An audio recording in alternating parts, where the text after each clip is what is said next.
Welcome to the Unscripted podcast. I'm your host, Sarah Nicastro.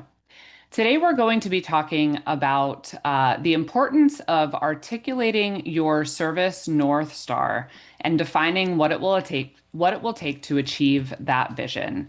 I'm excited to welcome back to the podcast Clinten Vandermeer, who is the SVP and Head of Global Service and Project Management at TOMRA Recycling. Clinten, welcome back to the podcast. Hi, Sarah. Thank you very much. Thanks for inviting Yeah, me.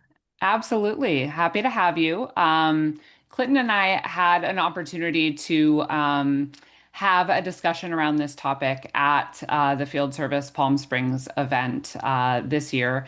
And Clinton has a lot of great insights to share. And I think, a really spot on view and attitude and approach to what it takes to bring service into center view in a business. So I asked him to come on the pod and share some of those insights with you all.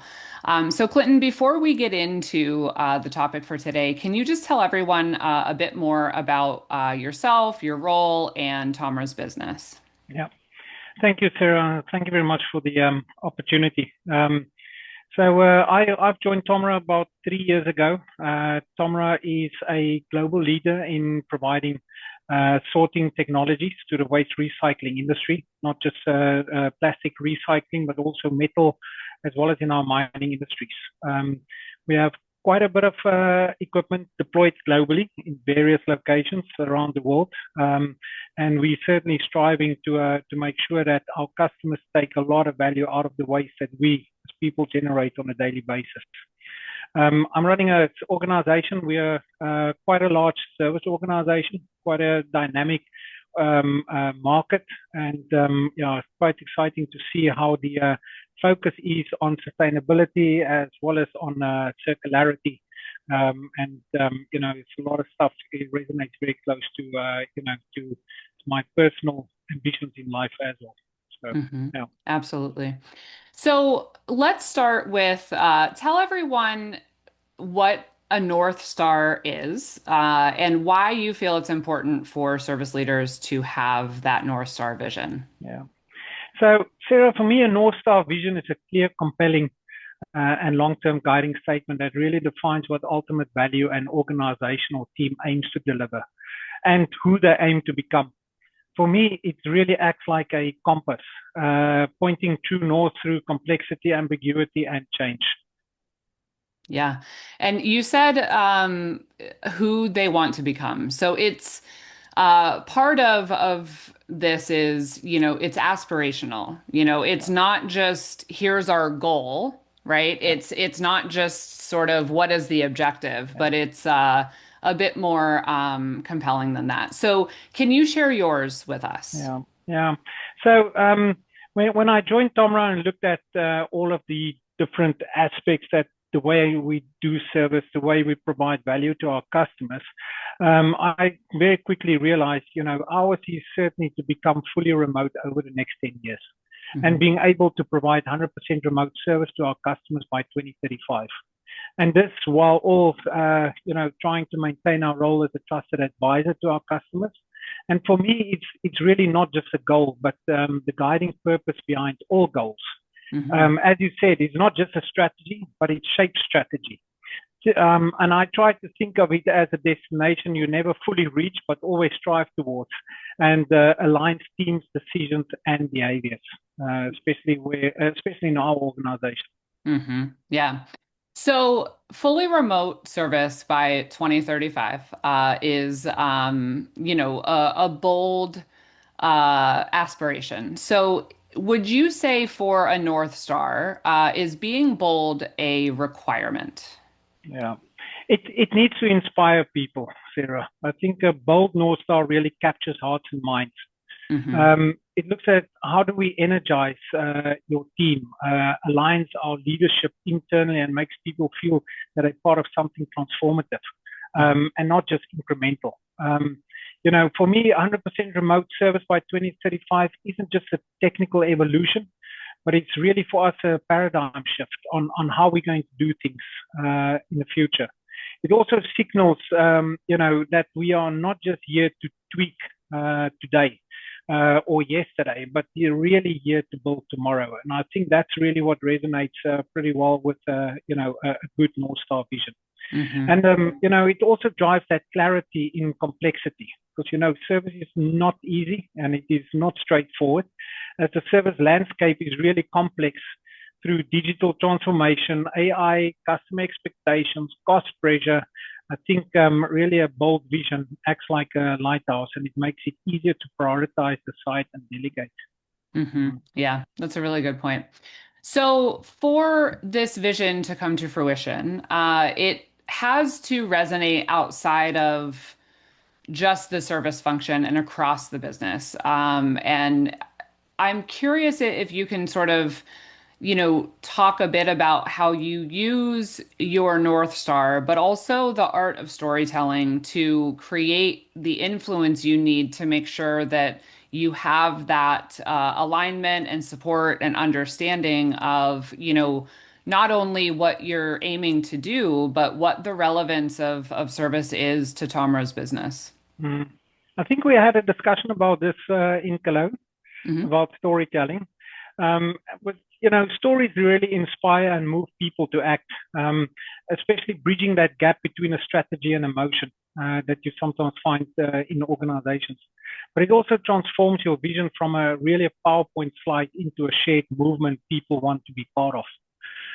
When I joined TOMRA during my first 90 days, I focused on a number of observations. I started with the why, that emotional hook, framing the problem we're solving, what's at stake if we don't transform, and what will your customers, teams, and company gain if we do. Our customers really, and especially in our industry, they really increasingly expect instant intelligent service.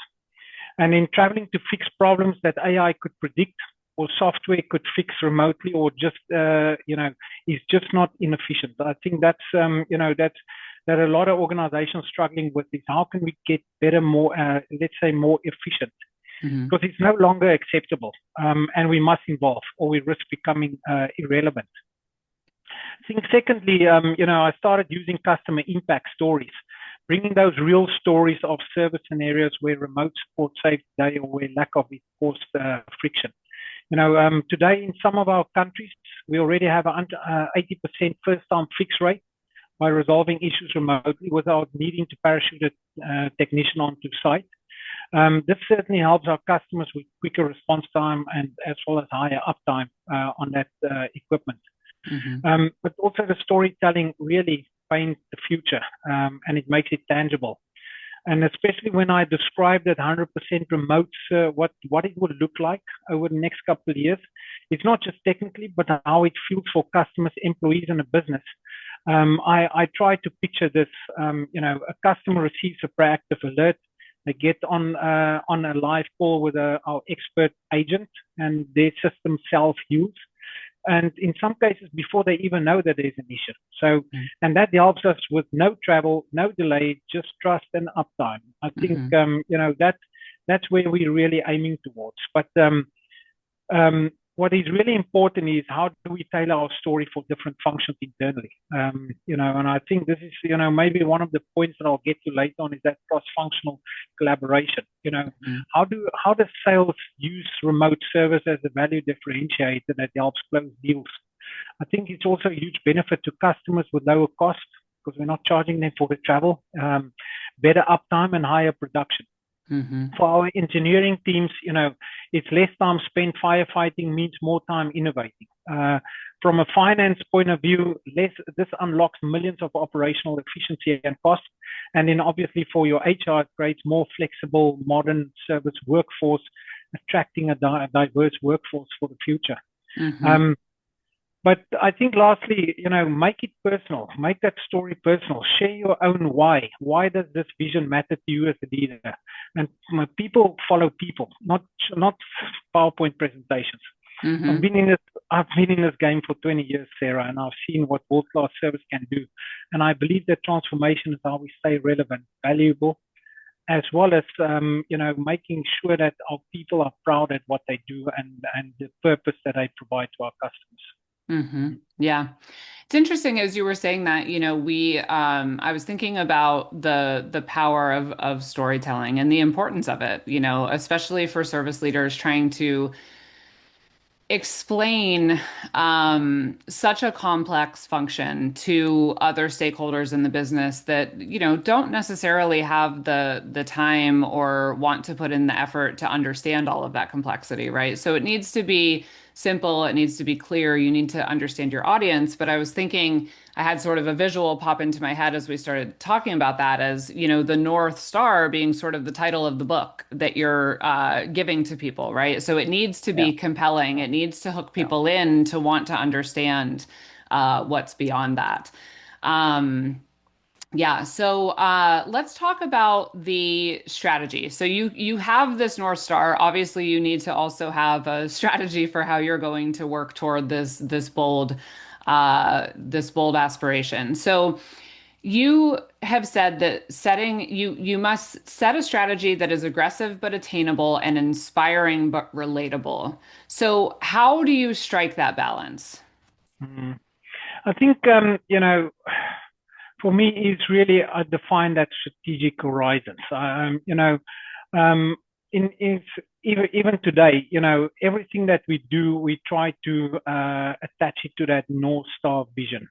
So every program, investment, or decision should answer: does this move us closer to delivering 100% remote, high trust service for the future? And that's why we brought it down into three.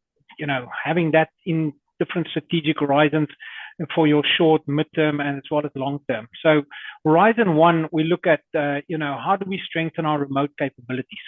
Are we doing this today with upgrading so we are actually going through a process of upgrading our ERP system to the latest, greatest platform to Hmm. ensure we have a solid foundation to build from. Also, we're working in a lot of areas with AI as well as machine learning for predictive and proactive service. And then also looking at how do we segment our service or customer tiers where remote is already viable. And then, pilot some of those type of trust building engagement models already with trusted customers. But Hmm. the biggest thing is how do we measure what success could look like through a couple of pilot projects. So I think that's really the importance, and it also goes back to that storytelling. But on the Horizon 2, we focus on acceleration. How do we expand that remote service to 50 to 70% of interactions in everything we do in field service? We're also looking at how do we really build customer trust at scale with proactive communication, data transparency, and also that advisory touch points. But it also begins really with shifting the field teams to hybrid remote expert roles. I think that's certainly important and one of the things that we will be focusing on over the next 3 to 5 years. Hmm. And then, laying out that 6 to 10 transformation years is, obviously having that 100% remote capabilities across all of our product lines. Because I think it is important that you design the product to actually enable this. Having embedded service design, as part of that product development, which is certainly extremely important. Otherwise, if we just try to do this in service without the right product, we're not going to achieve it. Yeah. But also, understanding what a fully digital customer touch point would look like for the future. But also, when you talk about our field engineers or field techs, reimagine as a strategic remote advisor. How do Hmm. we look at developing them into that new roles for the future? But ultimately, laying a strong foundation now, accelerating that transformation in mid and fully and reimagined service delivery in the long term.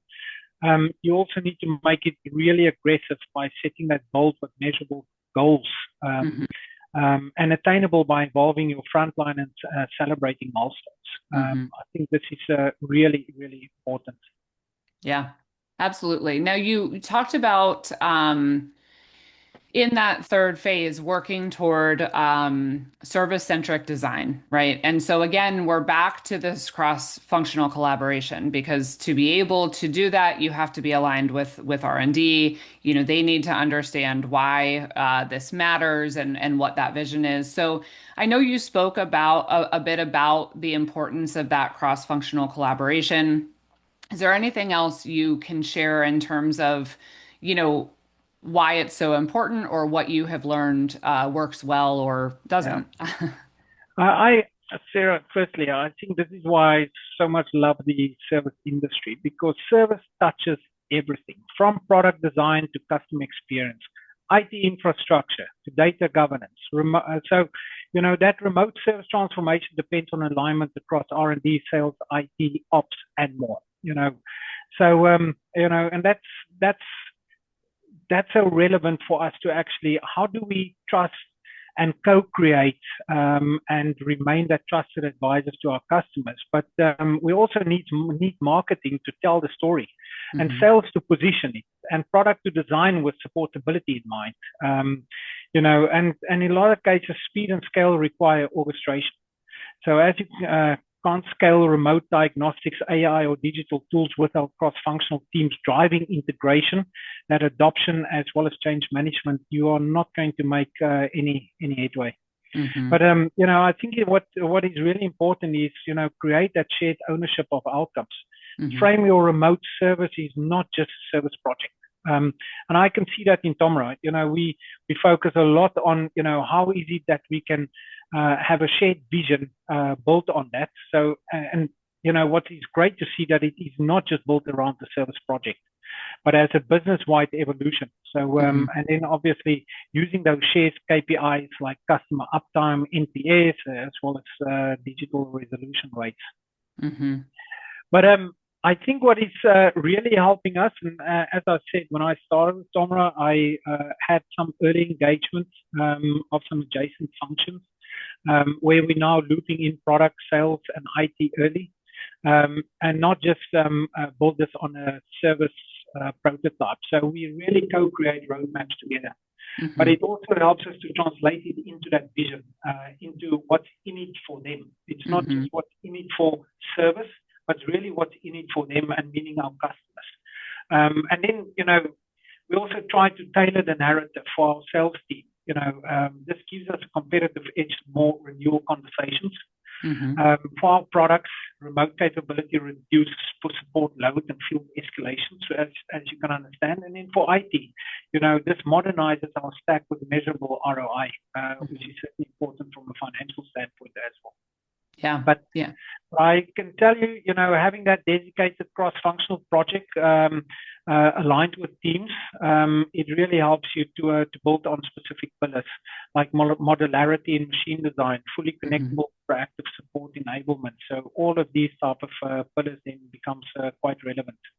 Yeah, absolutely. And I think, just to underscore that point, too often we look at some of these initiatives, efforts, even these visions in the lens of a service transformation. But this is not a service transformation. This is an entire business transformation. It Yeah. has to be shared in commitment, in responsibility, in, all of those areas across the business. And that is ultimately what will allow you to work toward that vision.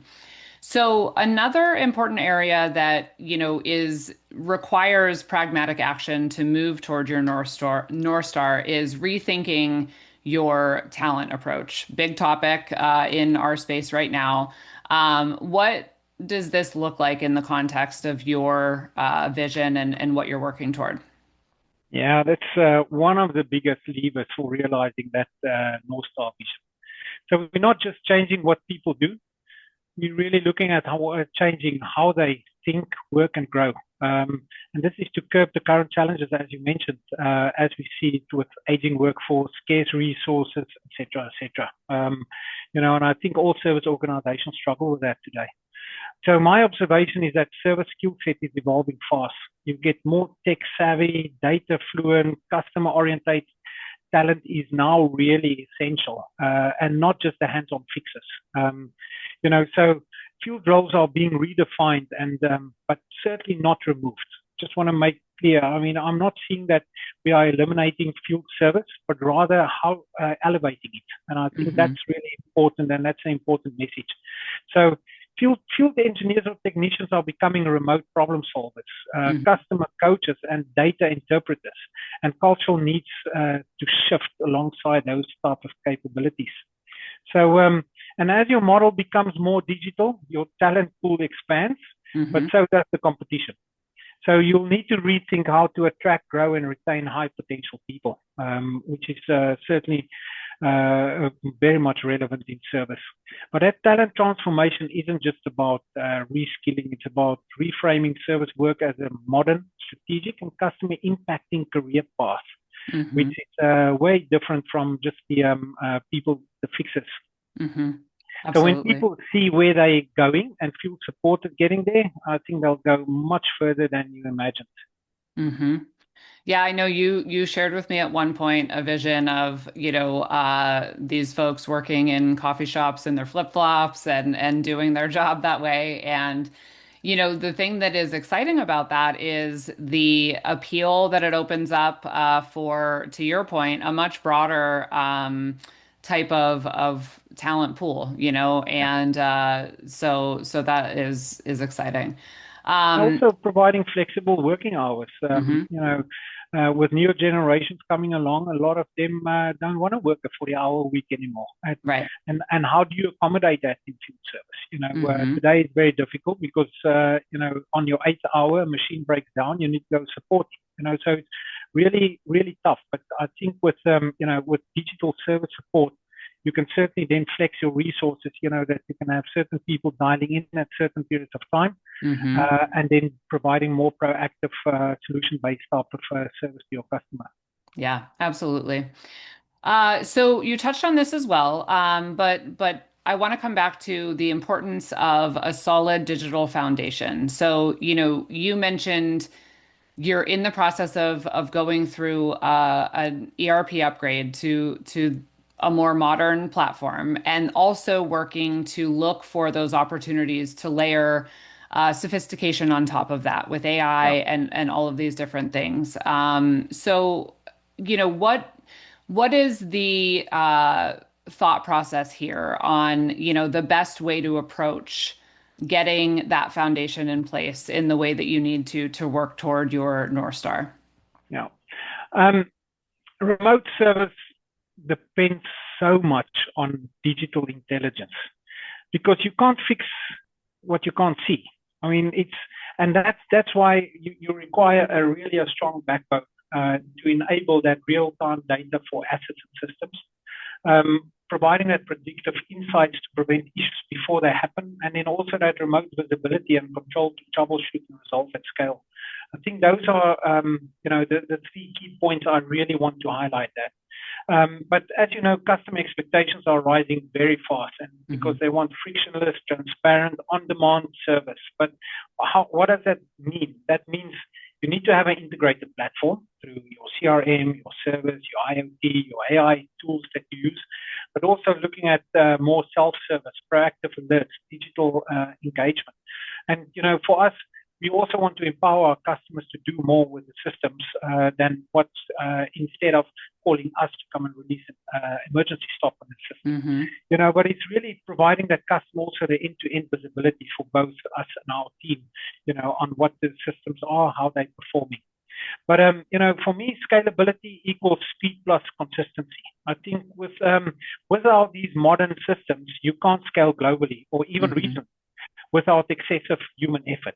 And we know, service, in a lot of cases, people want better service, you need to throw people at it. But we need to automate, integrate, and really standardize to ensure every customer gets a consistent experience every time they interact with your company. So that modern digital foundation isn't just a one-time project, but it's really a living platform for innovation. And it really makes you move fast. And you can see in this field these days, Sarah, things are moving pretty fast, and we need to build smart for tomorrow. But with the right foundation, every layer of sophistication through AI, automation, personalization becomes a really good accelerant and not an obstacle. Yeah. Yeah. I mean, the reality is to achieve the vision you have, you Yeah, need a platform that can keep pace, right? And help you as you, go through these different phases of this evolution, it can do everything you need it to do and be flexible beyond that. Um, the other point that I wanted to touch on here is, in the vision you have about, being the customer coach, being the trusted advisor, it isn't just about having the data and knowing what to do with it. It's really thinking about how you extract the insights from that in a way that can help TOMRA, that can help TOMRA's customers. That really gives you the power of what that data is. So yeah. how do you see that piece growing? Like leveraging insights that you get from, your platform. How do you see that kind of evolving as you work toward the North Star? Yeah. So I see data as a gold mine. Hmm. Absolutely. I think it's a differentiator in modern service today because data is everywhere, but insight is everything. In today and tomorrow's service landscape, your competitive edge isn't just collecting data; it's knowing what to do with it at the right Hmm. time and for for your customers. What value does that provide to your customers? So I've met quite a few organizations in the past that had so much data they didn't know what to do with it. Till they eventually took it to either data scientists or to some university to say, what can we read from this data? What value can we pull from this data? And I can certainly tell you, those organizations have really moved towards as a service type of model Hmm. because they have got data. Those insights really started building trust and value with customers. I think field service probably in the future would not be called field service, but maybe field value because we Hmm. need to provide value through that data to our customers. But if you look at data and the raw material, insight is really the product. So who best can convert data into action, value, and trust wins. Full stop. Yeah, for sure. And again, it's a combination of having the right platform to help you do Yeah. that, but also having the right vision and human skill to, take that and storytell with it, build those relationships with customers, all of that. Yeah, really good stuff. So the last thing I want to talk about here is, your role, a service leader's role in, creating a compelling vision, developing the strategy to achieve it, bringing the business and teams along on the journey is tremendous, tremendous work. So inevitably there's going to be hard days. There's going to be days where maybe that 2035 vision feels like pie in the sky, and when it feels like you're, fighting an uphill battle, how do you stay positive? How do you stay motivated? Very good question. So there are some definitely days when the weight of transformation can feel certainly overwhelming, especially when you are faced with resistance, internal resistance, external, or even slow progress. But for me, it's really staying positive and motivated during those days, and not just about sticking it out, but it's how I'm actually transforming myself in this whole process. I mean, some days I keep reminding myself to stay grounded in our vision and keep reminding myself of the bigger picture and then also harnessing that resilience through small wins and share that with the organization. And some of the small wins, just going out to my field teams and spending some time with a field service engineer in a certain country with some customer really uplifts me. And I think embracing that continuous learning and investing in myself, I've had to, I've had to actually step out of my comfort zone and learn new skills. But really, this learning mindset helps you to adapt to shifting challenges and certainly keeps you energized to tackle what's next. Yeah.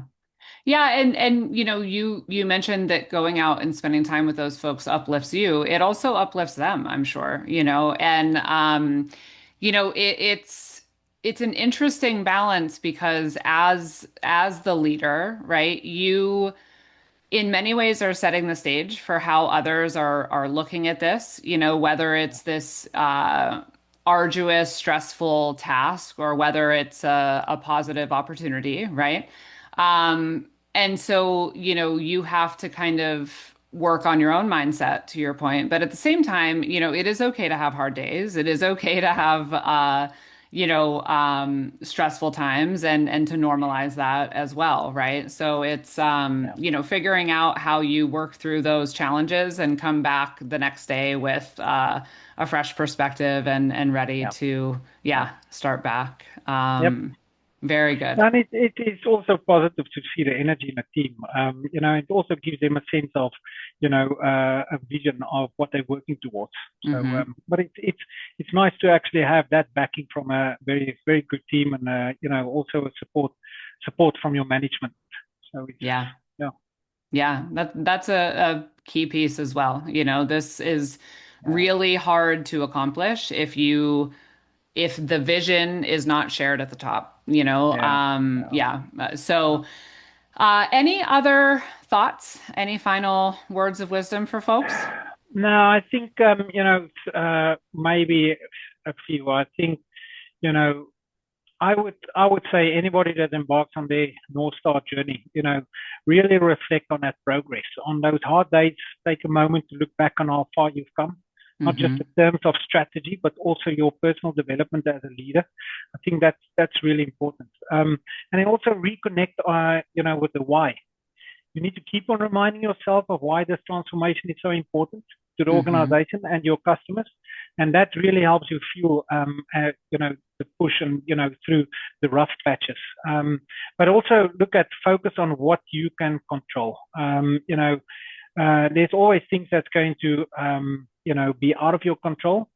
But you need to focus on what you can do today, whether it's engaging with a customer or advancing in a key project, and celebrate those moments. Because normally things are escalated very quickly when it's negative, but positive stories are hardly celebrated, and I think Hmm. this is important for us as leaders to really celebrate those moments. But also, practice that gratitude. Really reflecting on those small wins. I think the growth of your team as well as the positive changes in the company can keep you positive as well. So, that gratitude really helps you shift focus from what's going right and what's going well, not Hmm. wrong. Mm. Yeah, I love it. Wonderful advice, Clinton. Thank you so much for coming on and sharing this with everyone. I appreciate you. Thank you very much, Sarah. Appreciate it. Thank you.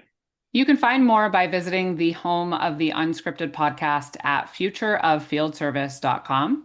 The podcast is published in partnership with IFS. You can learn more at ifs.com. As always, thank you for listening.